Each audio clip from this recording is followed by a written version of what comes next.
이제 더 자세한 암호화폐 관련 뉴스 브리핑 시작하겠습니다. 최근 헤드라인에서 해리스, 트럼프 모두 추가 감세 추진, 비트코인 수요 늘어날 것이라는 내용이 보도됐습니다. 이는 미국 대선 후보들이 경제 정책으로 추가 감세를 추진하고 있다는 점을 강조하고 있는데요. 카멀라 해리스 부통령과 도널드 트럼프 전 대통령 모두 세금 인하를 통해 경제를 활성화하려는 의지를 보이고 있습니다. 이러한 정책은 개인과 기업의 소비를 촉진하고 경제 성장에 긍정적인 영향을 미칠 것으로 기대되는데요. 특히 추가 감세가 시행될 경우 비트코인과 같은 암호화폐에 대한 수요가 증가할 것이라는 전망이 나오고 있습니다. 이는 감세로 인해 여유 자금이 늘어난 소비자들이 비트코인과 같은 대체 자산에 투자할 가능성이 높아지기 때문인데요. 이와 같은 경제 정책은 대선 후보들의 경쟁에서 중요한 이슈로 떠오르고 있고 향후 미국 경제와 금융시장에 미칠 영향에 대해 많은 이들이 주목하고 있습니다. 앞으로의 대선 과정에서 어떤 정책들이 어떻게 구체화될지 또 그 결과가 경제에 어떤 변화를 가져올지 지켜보는 것이 중요하겠습니다. 다음으로 이더리움 업데이트에 관한 소식입니다. 이더리움 네트워크는 샤딩 기술 도입을 앞두고 있는데요. 블록체인 네트워크의 확장성을 개선하기 위한 방법 중 하나입니다. 샤딩은 데이터를 여러 개의 작은 조각으로 나눠 처리하는 방식인데요. 이를 샤드라고 합니다. 각 샤드는 독립적으로 트랜잭션을 처리할 수 있고 이를 통해 전체 네트워크의 처리 능력을 향상시키고 트랜잭션 속도를 높이며 네트워크의 부하를 분산시킬 수 있습니다. 이더리움 2.0에서 도입될 예정인 이 기술은 각 샤드가 특정한 데이터와 상태를 관리해 전체 네트워크가 동시에 여러 작업을 수행할 수 있도록 합니다.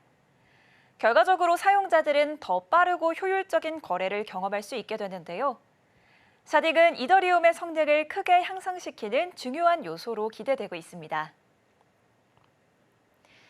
최근 금융위원회는 가상자산 시장의 발전과 혁신을 촉진하기 위해 규제 완화 방안을 발표했습니다. 금융위원회가 이번 달부터 가상자산 현물 상장지수 펀드 ETF 승인과 법인 계좌 허용 등에 대해서 검토한다고 발표했는데요. 지난 10일 금융위는 국회 정무위원회 국정감사 업무 현황 보고서에서 민간 전문가를 중심으로 가상자산 현물 ETF 승인 및 법인 계좌 허용 등 주요 현안을 논의할 예정이라고 밝혔습니다.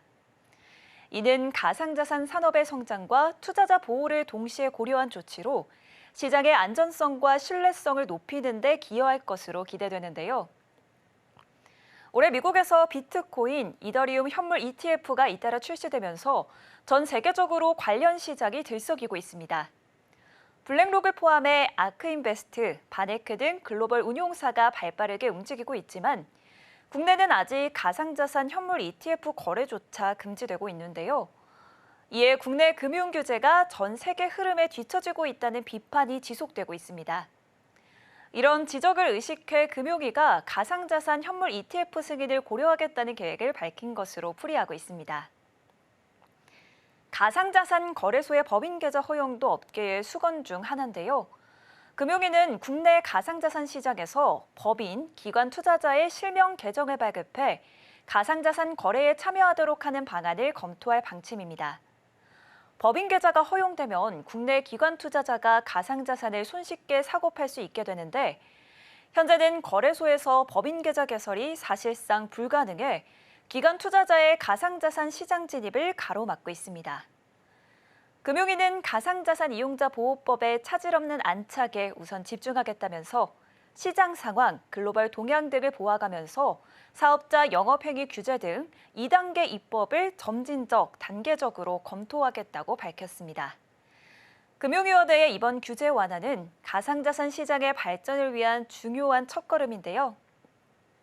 앞으로도 지속적인 모니터링과 개선을 통해 안전한 가상자산 생태계를 구축해 나갈 수 있길 기대를 모으고 있습니다.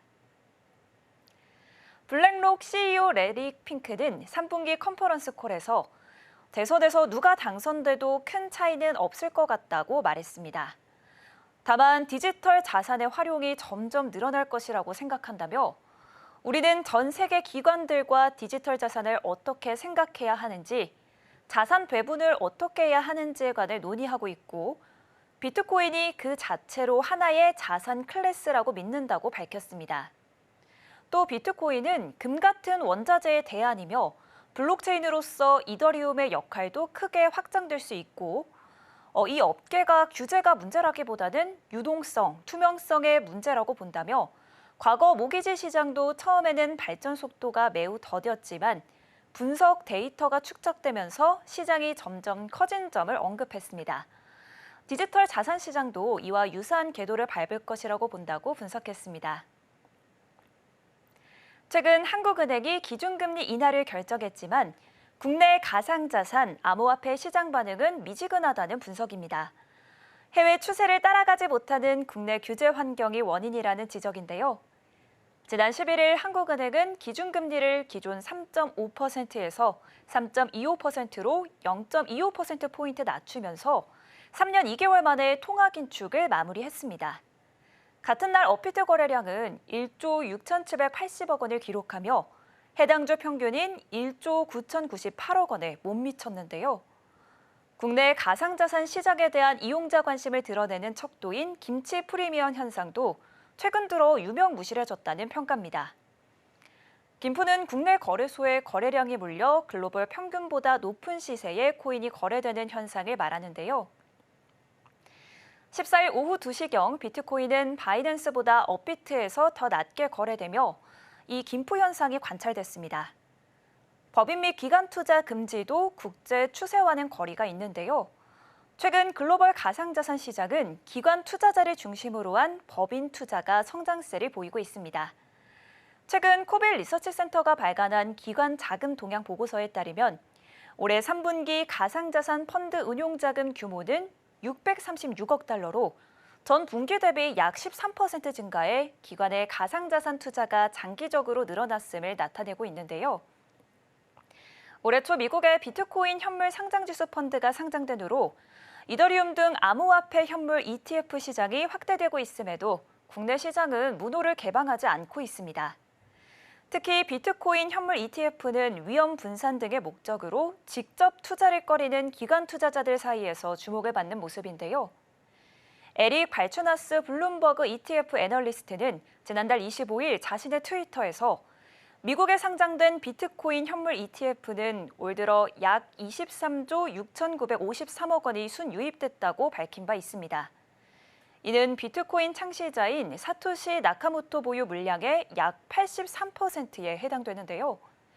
현 가상자산 업계 관계자는 국내 거래소와 해외 거래소의 서비스 종류 차이는 블록체인 기술과 서비스 인프라의 격차를 의미한다며 이는 해외 거래소에서 먼저 상장되는 유망 프로젝트의 초기 투자 기회를 막는 결과로 이어져 해당 프로젝트들이 향후 높은 가치로 국내에 상장될 때 국내 시장의 유동성 출구의 피해자를 양산하는 부작용을 낳고 있다고 지적했습니다.